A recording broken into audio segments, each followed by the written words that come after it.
নমস্কার, আমি অভিষেক নাগ। আজকে আমরা পোলট্রি সেকশনের আরেকটা ব্রিড নিয়ে আলোচনা করি। যারা লেয়ার ফার্মিং করতে চাইছেন, শুধু ডিম উৎপাদনের জন্য যারা ফার্ম করছেন, তাদের জন্য এটা একটা অসাধারণ আইডিয়াল ব্রিড হতে পারে। সেটা হলো কলিঙ্গো ব্রাউন। একটু আনকমন নামটা, তাই তো? এবার একটু কমন করে বলি। বাজারে একটি পাখি পাওয়া যায় BV380। এই পাখিটিকেই তার আসল নাম হচ্ছে কলিঙ্গো ব্রাউন। এটা তার ব্র্যান্ড নেম। যেরকম আমরা বলি না যে আমরা মাখন খাবো বা বাটার খাবো, তারপরে বলি যেরকম আমুলের বাটার, ঠিক ওই রকমই এটা তার ব্র্যান্ড নেম।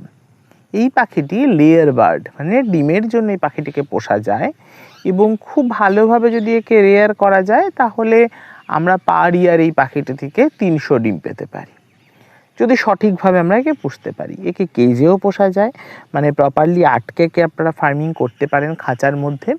ওয়েস্ট বেঙ্গলে যেহেতু ব্যাটারি কেজিংয়ের কোম্পানি কম আছে, যারা ব্যাটারি কেজিং বানান, ছোট পরিসরে কেউ করতে চাইলে আমি রেকমেন্ড করব আপনারা খাঁচায় করতে পারেন, পাখিটিকে খাঁচার মধ্যে পালন করতে পারেন। আবার এদের ফ্রি রেঞ্জেও করা যায়।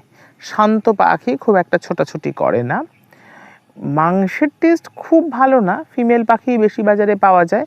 তা তাদের যদি আস্তে আস্তে গ্রো করা হয় তাহলে মাংসের টেস্ট খুব একটা খারাপ নয়, ভালো বলা যাবে না একেবারেই। এই পাখিটাকে আমরা ন্যাচারাল ফিডিংয়েও তৈরি করতে পারি, মানে ছেড়ে খাওয়ালেও আমরা এই পাখিটাকে তৈরি করতে পারি, খাওয়াতে পারি। আটকেও এদের খাওয়ানো যায়, আটকেও রাখা যায়। 2 স্কোয়ার ফিট মতো জায়গাতে এদের পালন করা যেতে পারে কলিঙ্গো ব্রাউনকে। কলিঙ্গো ব্রাউনের ক্ষেত্রে অনেকটা ন্যাচারাল ফুড আছে, মানে ভেজিটেশন আছে। এরা ঘাস খায়, 35% মতো এরা ঘাস খায়। প্রোটিন কিছুটা ইনটেক্ট করে, যেহেতু লেয়ার পাখি তাহলে রেডি ম্যাশ এদের কিছুটা দিতেই হয়।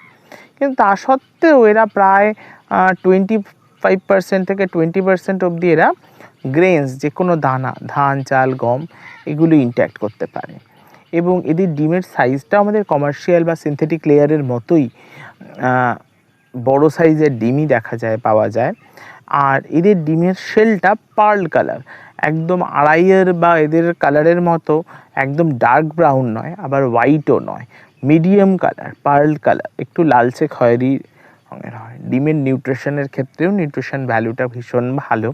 এদের ওমেগা 3 ফ্যাটি অ্যাসিড এদের ডিমের মধ্যে অনেকটা বেশি থাকে কম্পারেটিভলি হোয়াইট লেগহর্নের থেকে। এই পাখিটা আপনারা বাগান বা কোনো চাষাবাদের সাথে কম্বাইন্ডে করতে পারেন। যাদের ছোট জায়গা তারাও এই পাখিটিকে পুষতে পারেন। এই পাখিটিকে চাইলে মানে ছোট পরিসরে আপনারা নিজেদের ঘরের ছাদে বা বাড়ির আঙিনায় অল্প স্বল্প করে এই পাখিটা করা যেতে পারে। ডিমের মার্কেটটা এখন ওয়েস্ট বেঙ্গলে আমরা সবাই জানি।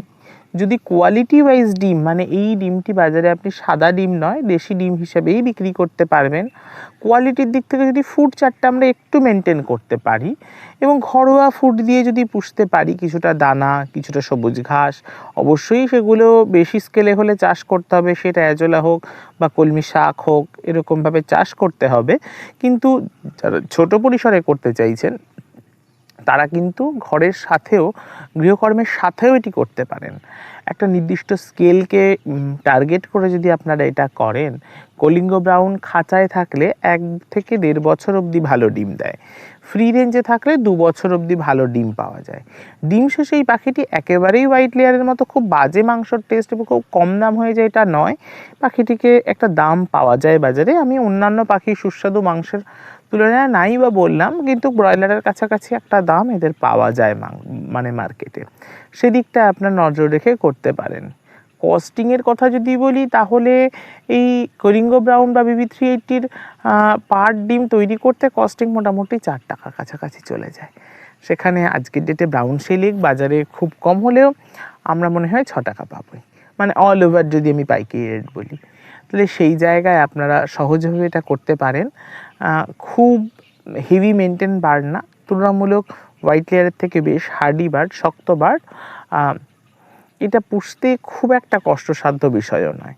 গ্রামীণ রুরাল ইকোনমি ডেভেলপে মানে আমাদের হোয়াইট লেয়ারের যেরকম কোনো ভূমিকা নেই, সেরকমভাবে আমরা BV380-র একটা ভূমিকা রাখতে পারি। আর একটা জিনিস, কমার্শিয়াল ফার্মিংয়ে তো আমরা BV380 নিয়ে যেতেই পারি। যাদের ইন্টিগ্রেটেড ফার্মিং আছে, বাগানের সাথে করতে চাইছেন বা কিছু করতে চাইছেন, তারাও স্ট্রং লেয়ারের ক্ষেত্রে BV380 তে আমরা কাজ করতে পারি।